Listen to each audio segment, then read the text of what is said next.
বাবা কি মাছ এনেছো গো? আজকে লোটে মাছ আছে, মাছের ডিম আছে। তাই? হ্যাঁ। ও বাবা বলো না, মাছের ডিম আমার মেয়ের ভীষণ প্রিয়। পাবদা মাছ আরে বিক্রি হয়ে গেল। তাই মাছের ডিম তো নেবই, আমার মেয়ের ভীষণ প্রিয়। বের করো মাছের ডিমটা দাও। কত করে শ? 25 টাকা শোয়া। যেটুকু আছে দিয়ে দাও। দিদি ভাই এই তো সোনা। তাড়াতাড়ি আসো, ভেট করেছে নল আসবে না।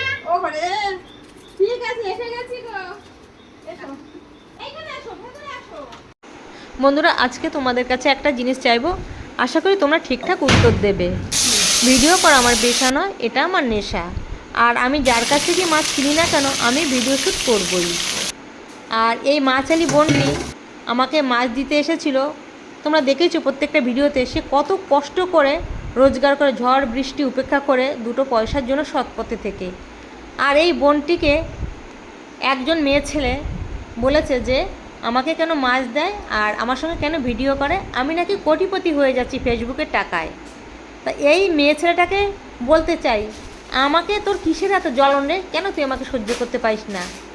তোর কোন বাড়াবাতে আমি ছাই দিয়েছি? তুই মাছ কেন, তুইও ফেসবুক কর, ভিডিও কর, আমাকে কেন দেখে জ্বলছিস?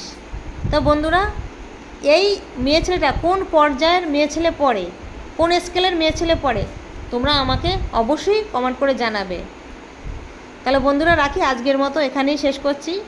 টাটা।